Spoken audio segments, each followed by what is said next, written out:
le θ qui est l'argument de z égale. Alors, un petit exemple s'impose.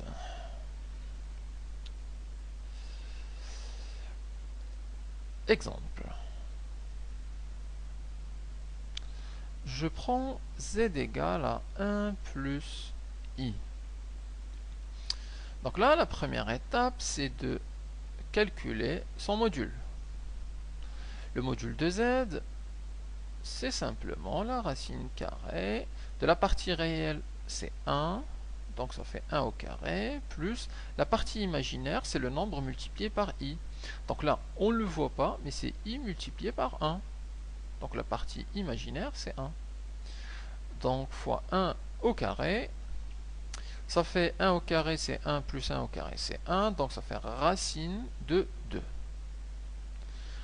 Ça, c'est notre calcul du module. Maintenant, on va trouver l'argument de z. Alors, pour trouver l'argument de z, on calcule d'abord le module de z, ça c'est fait. Deuxièmement, il faut factoriser z, celui-là, par son argument. Alors, je vais le noter ici, donc on a z égale, je factorise par racine de 2, facteur 2 de ce nombre-là, ça va nous donner, si on factorise ici par racine de 2, ça va nous donner 1 sur racine de 2 plus 1 sur racine de 2 fois i. 1 sur racine de 2 fois plus 1 sur racine de 2, ça on peut multiplier en racine de 2 en haut et racine de 2 en bas. Pour ne pas avoir de racine de 2 au dénominateur. Ça nous donne racine de 2. Au dénominateur, racine de 2 fois racine de 2, ça fait 2. Plus racine de 2, même chose, sur 2, i. Et on a notre factorisation. Alors, une fois z factorisé par module de z, alors on peut identifier le cosinus et le sinus. Le cosinus, c'est cette partie réelle qui est à l'intérieur de la parenthèse. Et le sinus, c'est la partie imaginaire, c'est-à-dire le nombre multiplié par i de ce qui est à l'intérieur de la parenthèse. Donc, je peux dire que j'ai le cosinus de θ égale à racine de 2 sur 2 et le sinus de θ égale à racine de 2 sur 2. Donc, mon système, c'est cosinus de θ égale à racine de 2 sur 2 et le sinus de θ égale à racine de 2 sur 2. Et de là, je dois déterminer à quoi égale à θ. Donc, alors pour passer de ça à θ, en fait on utilise soit le tableau trigonométrique, c'est-à-dire le fameux tableau avec le 0, pi sur 6, pi sur 3, pi sur 4, pi sur 3, pi sur 2, le cosinus de θ ici, enfin plutôt au départ c'est le premier c'est sinus de θ, ensuite le cosinus de θ. Ou si vous vous rappelez, on avait 0, 1 demi, racine de 2 sur 2, racine de 3 sur 2 et 1. Et là, 1, racine de 3 sur 2, racine de 2 sur 2, 1 demi, et là, 1 0. Donc c'est le tableau trigonométrique, et à partir de là, on peut déterminer le θ. Alors dans ce cas particulier, on a le cosinus qui est égal à racine de 2, ici, et le sinus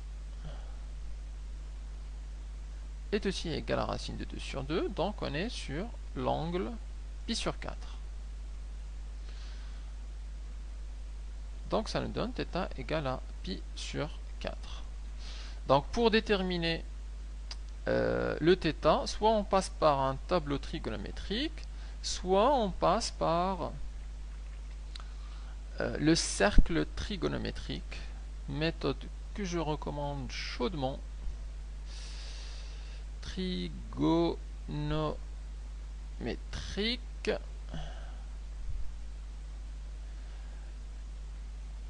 car on aura pas mal d'occasions d'utiliser cette méthode. Donc déjà vu en première, donc sinus de θ. Alors pour les angles, cet angle-là c'est 0, celui-là c'est pi sur 2, celui-là c'est pi, celui-là 0, ça c'est moins pi sur 2, et là c'est moins pi. Pour ce qui est des axes, on a le 0 ici, en ce point là on a 1, le 1 du cosinus, ici le moins 1 du cosinus, là on a le 1 du sinus, et là le moins 1 du sinus. Et donc comment on fait? En fait on positionne les valeurs qu'on a ici. Le cosinus de θ c'est égal au sinus de θ égale à racine de 2 sur 2. En fait ça nous donne quelque chose comme ça,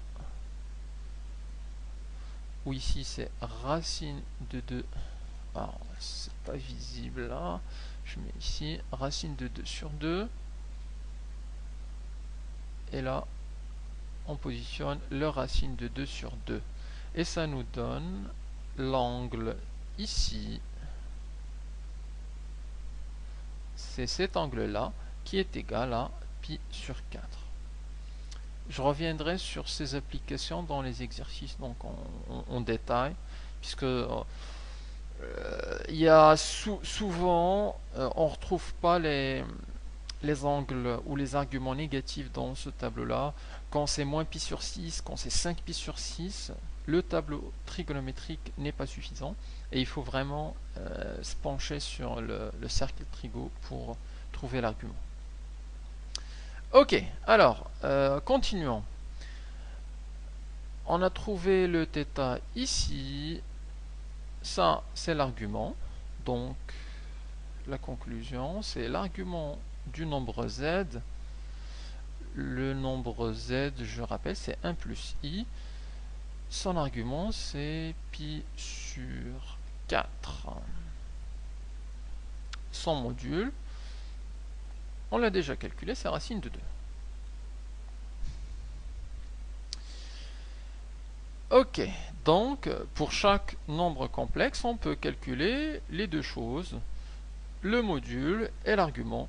Le module est calculé de façon directe, une formule, l'argument de façon indirecte avec un calcul de module, une factorisation, un système cos θ sin θ, et de là on a le θ.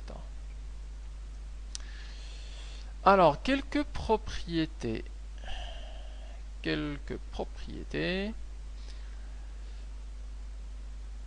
intéressantes du module,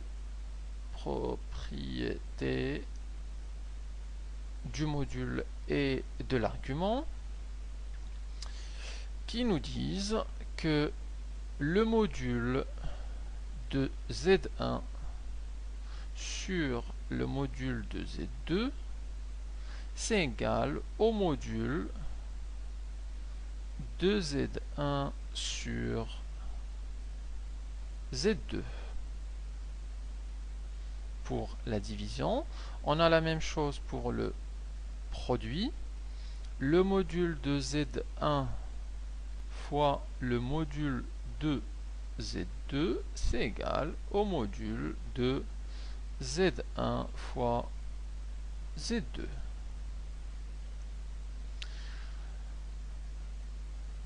De même, on peut avoir la propriété sur les arguments.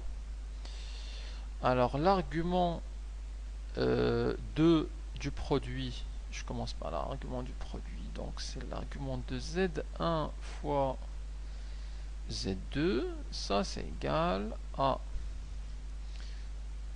l'argument de Z1 plus l'argument de Z2.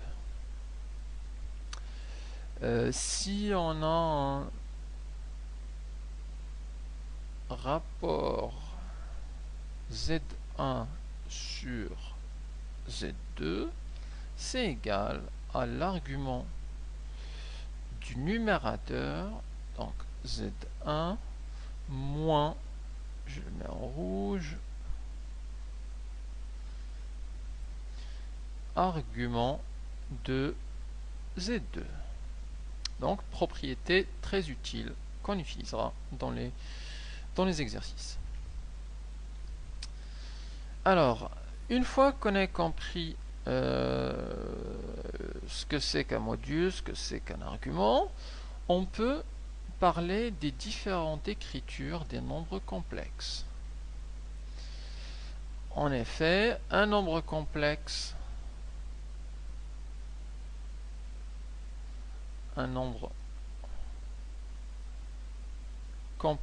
Z a trois types d'écriture. Il faut les connaître et savoir passer de l'une à l'autre. C'est pas très compliqué.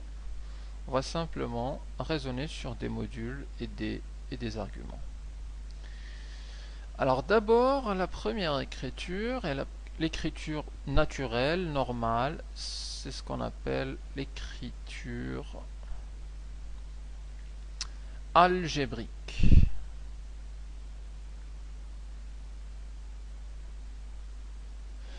C'est notamment l'écriture où on écrit Z comme étant A plus IB.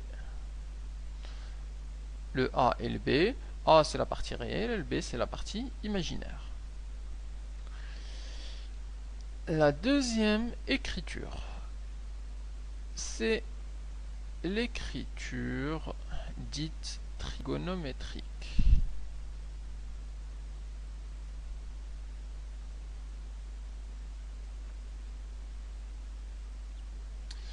Et cette écriture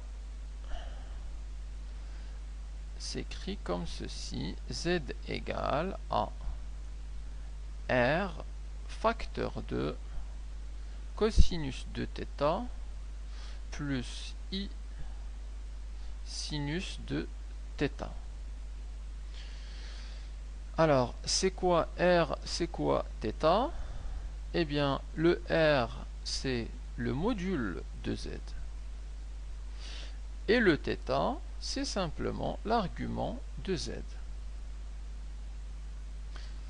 C'est-à-dire que pour pouvoir écrire un nombre sous la forme trigonométrique, il faut d'abord calculer son module et calculer son argument. Ensuite, on remplace directement dans cette écriture et on a l'écriture trigonométrique. La troisième écriture, c'est l'écriture dite exponentielle.